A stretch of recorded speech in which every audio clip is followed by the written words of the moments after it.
उसके पहले वो जो है एडीजे फर्स्ट साहब की कोर्ट में गए थे, उसके बाद जो है सीजीएम वगैरह की कोर्ट में गए थे। उस दिन वो जिला जज साहब की बिल्डिंग में वो बंदर नहीं गया था। और उसके बाद मैं आपको बताऊं कि वो बंदर SC ST साहब के यहाँ मैं भी था न्यायालय में, मुझे जानकारी है।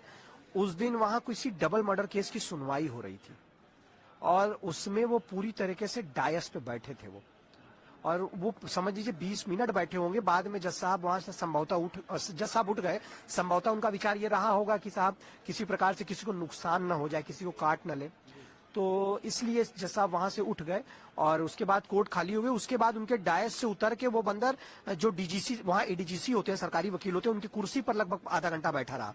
तो इस प्रकार से फिर बाद में सीजीएम साहब की कोर्ट में गए, वहां पे टहला वाला, तो वो उस बिल्डिंग में रहा, जो नई वाली 8 माले की बिल्डिंग है, उस बिल्डिंग में रहा। जिला जज साहब की बिल्डिंग में वो बंदर नहीं गया था। और दूसरा बात, एक और प्रकरण है।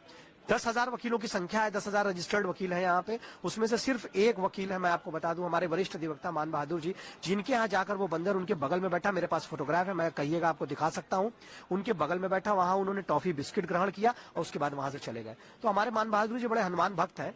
मैं आपको सच बताऊं, पंचमुखी हनुमान महाशतक उनकी रचना की है उन्होंने, मानदास के नाम से। मैं सबसे निवेदन करता हूँ कि सब पढ़े उसको। वो बहुत बड़े हनुमान भक्त हैं और जिस प्रकार से उनकी पूजा पाठ और जैसा अध्यात्म में उनकी रुचि है, वो संभवतः, मैं ये नहीं कहूंगा कि किसी की नहीं होगी, लेकिन शायद ही किसी की, कोई बिरला ही होगा जिसकी होगी। तो मतलब वो गजब के आदमी, मैं आपको बता रहा हूँ, आई फील गूज बम्स। तो मतलब महान आदमी है वो, और उनके पास साक्षात हनुमान जी गए और उनसे जो है ग्रहण किया, तो ये तो कहा जा सकता है। लेकिन न्यायालय में उस दिन नहीं थे, भ्रामक समाचार नहीं फैलाना चाहिए। मेरा आशय किसी की भावना को आहत करना नहीं है।